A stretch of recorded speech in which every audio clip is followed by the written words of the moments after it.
Olá pessoal, sejam todas bem-vindas, sejam todos bem-vindos a mais um Jorjão Explica.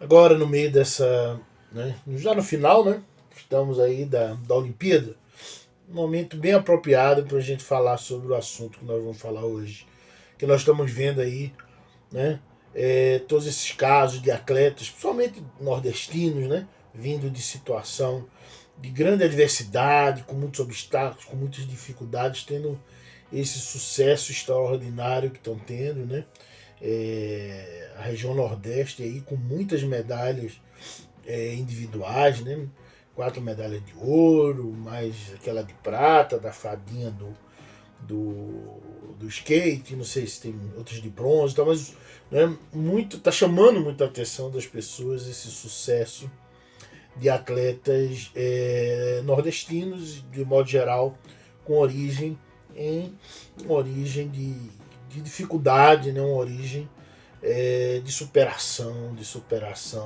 de adversidades, de obstáculos.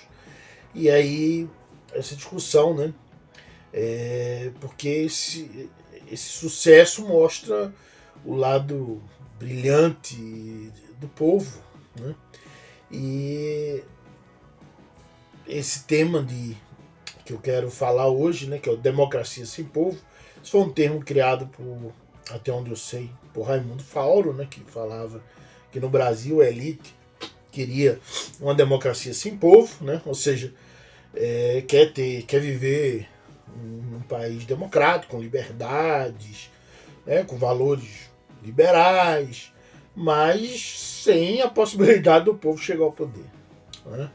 Mas isso não é só uma coisa do Brasil. Por exemplo, Martin Gillens e Benjamin Page, Martin Gillens da Princeton University e Benjamin Page fizeram sobre os Estados Unidos o que eu acredito ser a melhor análise empírica. Eles conseguiram dados, dificilmente a gente teria no Brasil, para mostrar que os Estados Unidos são, no fundo, uma oligarquia, ou seja, as elites dominam completamente a arena política. Eles são tributários são dois cientistas políticos, um de Princeton e o outro da Northwestern, muito tributários ao trabalho do grande sociólogo americano que estudou em Wisconsin, mesma universidade que eu, que era Wright Mills. E no caso dos Estados Unidos eles conseguiram documentar bem. Isso na América Latina, gente, é ainda mais forte, E essa semana teve um artigo muito bom, crítico, com uma crítica forte ao escritor peruano Vargas Llosa, com a posição ridícula, absurda, canalha que ele está tomando em relação ao resultado das eleições no Peru.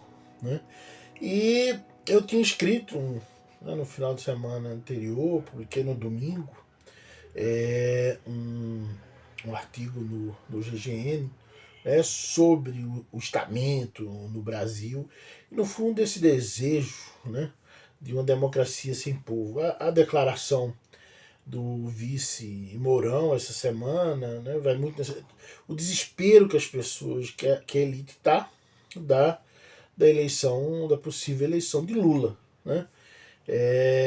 ou seja, é isso, mas não que não tenham direito de tentar levantar uma terceira via, claro, isso é totalmente legítimo e é bom para o processo democrático. Agora, tem que se aceitar o resultado da eleição, porque há um tempo atrás saiu uma notinha aí de que o presidente do Supremo queria arrumar uma forma jurídica de barrar a candidatura de Lula mais uma vez, da coisa que aconteceu muitas vezes na Argentina com o Perón, impedindo o Perón de ser candidato a presidente. Se isso acontecer, vai ser muito ruim para o Brasil, porque aí vai mostrar mais uma vez isso, de que a elite quer essa democracia sem povo, ou que eu chamei lá atrás a democracia de justo veríssimo, que é o que a gente viveu no governo Temer, que durante o governo Temer nós tivemos o processo mais rápido de aumento da desigualdade, da pobreza da história do Brasil, né? Que está tendo continuidade agora com o governo Bolsonaro, mas foi uma coisa terrível.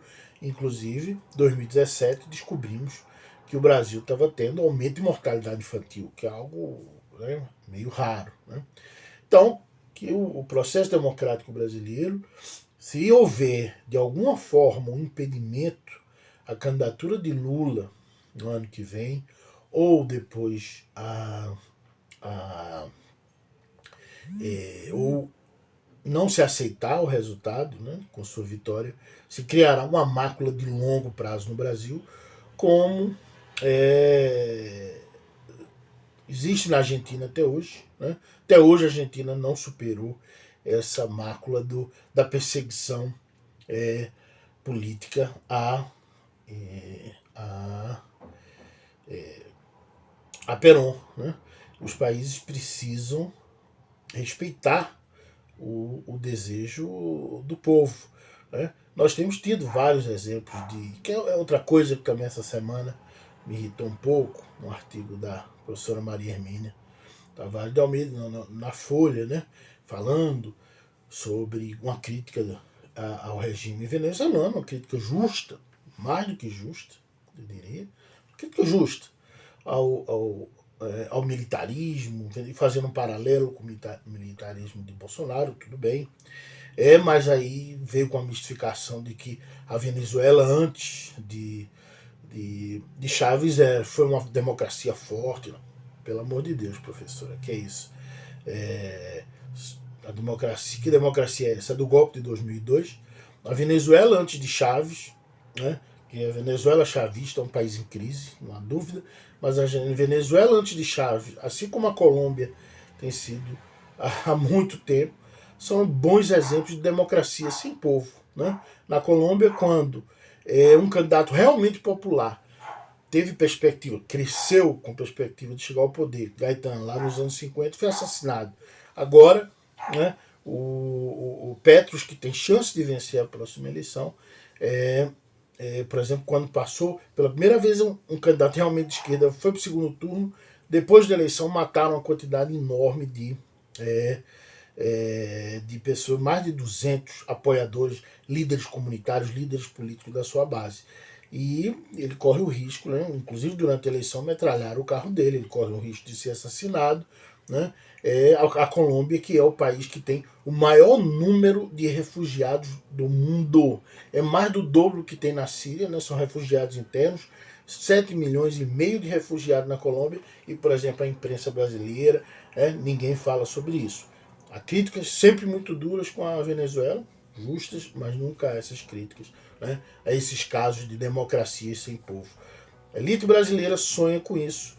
Se fizerem alguma coisa nessa direção para o impedimento da candidatura de Lula ou a não aceitação da eleição, o Brasil poderá ter uma mácula de longo prazo, como a Argentina tem por muitas décadas. Tchau, pessoal. Obrigado. Até a próxima semana.